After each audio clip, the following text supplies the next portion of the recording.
Hi, good morning, children. I am here with the next chapter, Christmas Morning. This chapter is taken from the novel Little Woman, written by Louisa May Alcott. It is basically based on her experience of growing up with three sisters. Many small events that take place in the book Little Woman are also taken from things that actually happened in the family. Christmas, as we all know, is the most celebrated festival of Christians all over the world. So, this story is about a Christmas morning, how they spend it. The main characters of this story are the four sisters Meg, Beth, and Amy. Mrs. March, their mother, whom they fondly called Mommy, and Hannah, the housekeeper. Their father was not with them. He was busy with the ongoing war. So they had shortage of money. So Mrs. March decided she will give a book as a Christmas present to her daughters, which the children did not like in the beginning. Later, they decided to buy a present each for their mother with their pocket money. Now, let us read the story and find out what happens next. Joe was the first to wake up in the grey dawn of Christmas morning. Grey dawn means just before the sunrise. She remembered her mother's promise and slipped her hand under her pillow, drew out a little crimson color covered book. She remembered her mother's promise. Now, what was the promise? That is, due to the shortage of money, she can't give any big present to her children.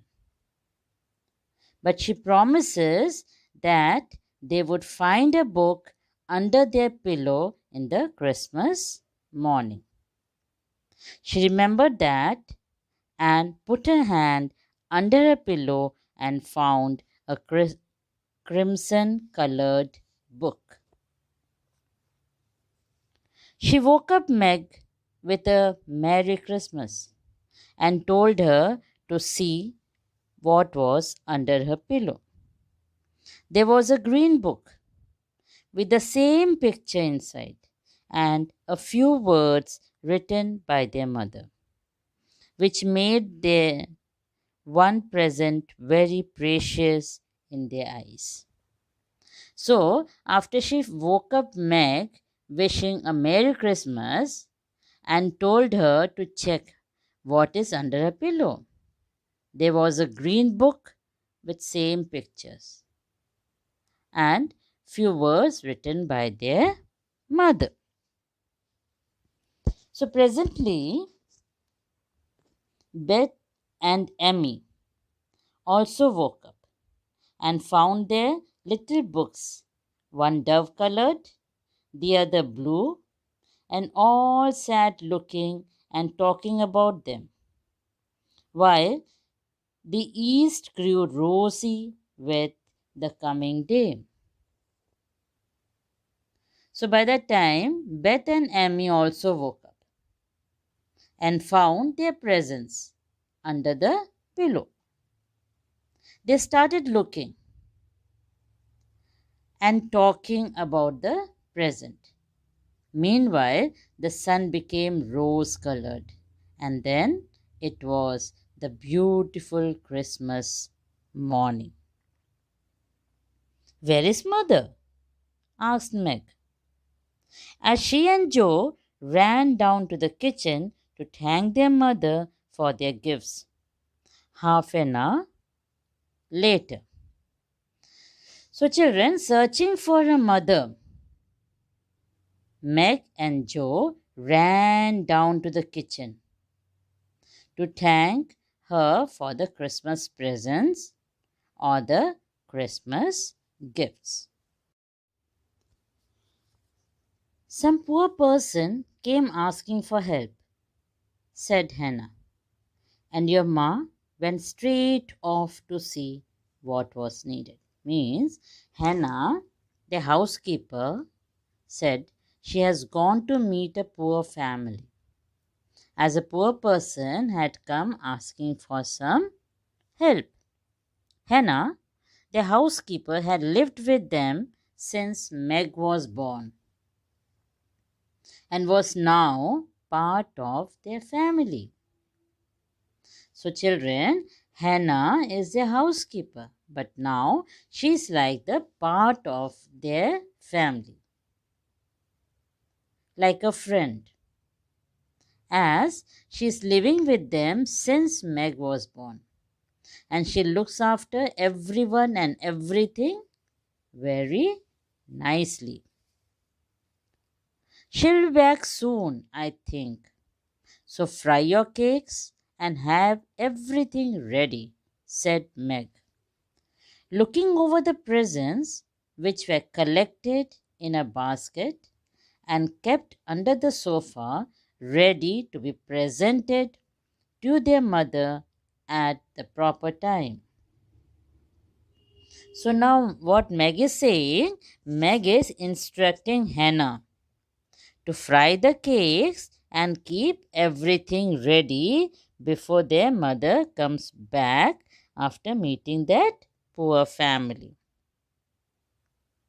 And we're looking at the presents collected and kept in the basket under the sofa. And they were waiting for the correct time to present all these presents to their mother.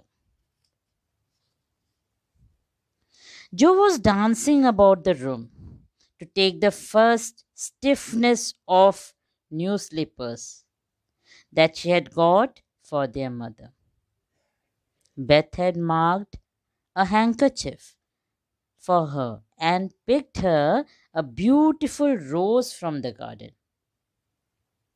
And Emmy had bought her a little bottle of cologne. So, children, Joe brought a new pair of slippers. Beth bought a handkerchief and picked a beautiful rose from the garden. And Emmy bought a little bottle of cologne. There's mother. Hide the basket, quick, cried Joe, as a door slammed, followed by footsteps in the hall. They quickly hid the basket under the sofa. So, as they heard the door slammed, means a sound made when the door is shut with a great force. Joe cried, means she said loudly, now hide the baskets. I can hear her footsteps. She's in the hall now. So they quickly put the basket full of presents under the sofa. Merry Christmas, Mommy. Thank you for our books. We read a few pages and mean to every day. They all said in chorus. So all of them wished Merry Christmas to their mother and thanked her for the book, which has beautiful messages for a sweet life. Now here what is the meaning of chorus? Chorus means they all said together. Merry Christmas, little daughters. I'm glad you began reading at once and hope you will keep on reading. But I want to say one word before we sit down. Not far from here lives a poor woman, Mrs. Hummel, with a little newborn baby. 6 children are huddled into one bed to keep from freezing, for they have no fire. There is nothing to eat over there, and the oldest boy came to tell me they were hungry and cold. My girls, will you give them your breakfast as a Christmas present? So, Mrs. March also wished them back Merry Christmas, little daughters. She said she's so happy to hear that you all started reading the books and hope you will keep on reading it and understand it. But she said she wanted to say one thing before they settles down. Settles down means before they sits down. Now the mother is saying very sadly, near to their house there lives a very poor family. Mrs. Hummel with her 6 children. The youngest one is a little newborn baby. There is nothing to eat over there. They do not have anything to eat. They have no fire to warm them up. As Christmas comes in December month, and we all know it is very cold that time. So all of them sleep in one bed to keep themselves warm. So Mrs. March is requesting her girls if they can give their breakfast as a Christmas present to Mrs. Hummel's family. They were all unusually hungry, having waited nearly an hour, and for a minute no one spoke. Only a minute, and then Joe exclaimed, I'm so glad you came before we began. Let's take a breakfast there. So, children, these girls were very hungry. They had waited nearly an hour for their mother to be back so that they can have the breakfast together.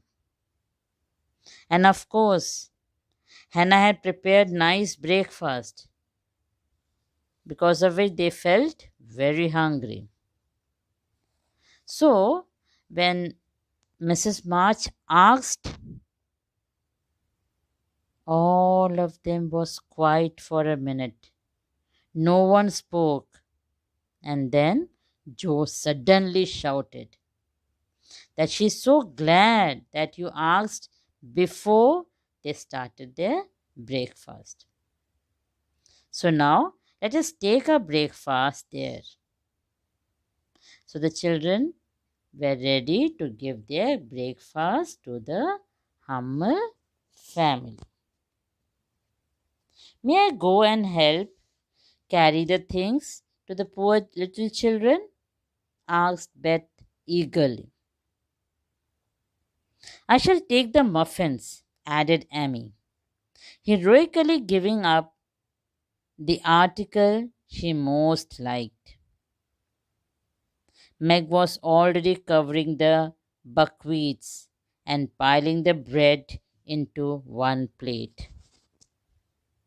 So, Beth was ready to carry the things to the poor children. Amy was ready to carry the muffins, though she liked it the most. Now, what are muffins? Muffins are a type of small cakes. And Meg was packing up the buckwheats. Now, what are buckwheats? Buckwheats is a dish made with the flour from the buckwheat plant and bread into a big plate. So they all were getting ready with all these things to give it to the Hummel family for their breakfast. I thought you would do it, said Mrs. March, smiling. You shall all go and help me, and when we come back, we will have bread and milk for breakfast. We will have a nice dinner to make up for giving up our breakfast. So Mrs. March was very happy to see all this. She asked everyone to go with her and help her to serve them well. Then she continued, when she will come back, they shall have bread and milk for their breakfast. And to compensate this breakfast, they shall have a nice dinner at night.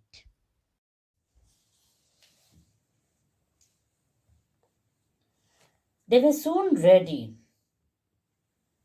and the procession set out. Walking through narrow streets, they reached the bare room in which the Hammer family lived. It had broken windows, no fire, ragged bedclothes, a sick mother, a wailing baby, and a group of pale, hungry children cuddled under one old quilt, trying to keep warm. So soon they were ready and walked together through a narrow street to Mrs. Humble's family. The room they lived had broken windows, no fire, old and torn bed sheets, a sick mother, and crying baby. The other children were under one quilt, trying to keep themselves warm with hungry stomach. Oh, it is good angels come to us, said the poor woman, crying for joy. As Mrs. Humble saw Mrs. March and family, she cried with joy that good angels have come to us. Funny angels in hoods and mittens, said Joe, and they all laughed together. In a few minutes, the room began to look happy and cheerful. Hannah, who had carried wood, made a fire and stopped up the broken panes with old newspaper. Mrs. March gave the mother tea and grill and comforted her with promises of help. In the meantime, the girls spread the table, set the children round the fire, and fed them like so many hungry birds. Joe said, funny girls in hoods and gloves. And they all laughed together and made the atmosphere of the room happy and cheerful. They made the room very happy. Hannah, their housekeeper, had carried wood, so she made fire and warmed the room. And she closed all the broken panes with old newspaper. Then Mrs. March gave tea and pudding to Mrs. Humble and promised she would keep helping them. In the meantime, the girls spread the table and made the children sit around the fire and gave them food they had brought for them.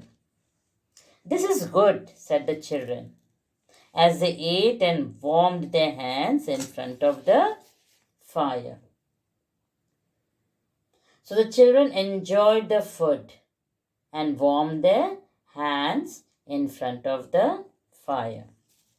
That was a very happy breakfast for the March sisters, though they didn't get any of it. That's loving our neighbor better than ourselves. And I like it, said Meg, as they set out their presents while their mother was upstairs collecting clothes for poor Humbles. So that was a very good breakfast for the Ma sisters, but they didn't get any because they had to give their breakfast to the Hubble family. This way, we should love our neighbors better than ourselves. So we should take care of our neighbors also. We should help them whenever they need. Meg says. They were conversing about they were conversing all these things after reaching home.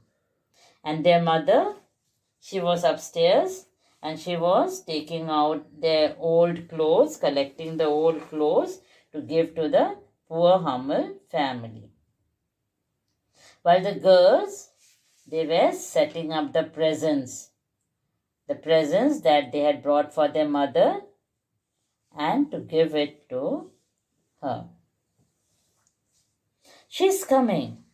Strike up the march, Beth. Open the door, Amy.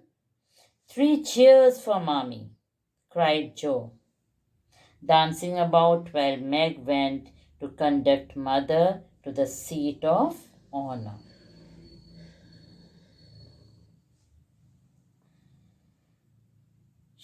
As they heard Mummy getting down, Joe cried, start striking up the march, Beth.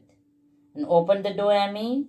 And 3 cheers for Mommy, and they all started dancing. Meg went to accompany her to the seat and made her sit in a seat. Very nice. Beth played a march on the piano.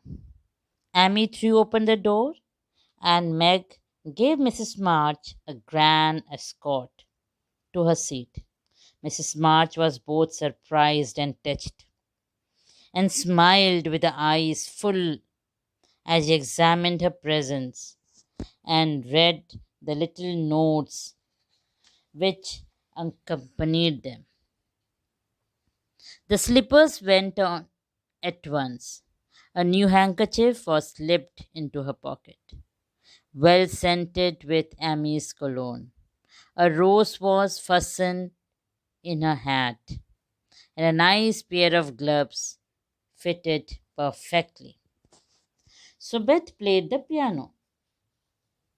A music in the piano. Beth played a music in the piano. Amy opened the door, and Meg brought Mrs. March, nicely escorted her to her seat. Seeing all this, Mrs. March was surprised and touched. Means she felt emotional, she felt very nice, as she never expected this from her children. She smiled and eyes were full of tears. She checked her presents and read the notes written on it. The slippers fitted her nicely. A new scented handkerchief was put into her pocket. A rose was tucked to her hat. And a nice pair of gloves that also fitted her very nicely. There was a good deal of laughing and talking in the simple way which makes this family festival so pleasant, so sweet to remember long afterwards. So all of them laughed and talked in a simple way. They all talked. So all these small things makes the family festival so nice and pleasant, so nice and loving. They enjoy this. so sweet, which they remember for many, many years. Hope you all love the story, children. So, what is the moral of the story? That we should always keep our neighbors or the ones who need help. We should always help the neighbors, and we should always help poor family and live lovingly together.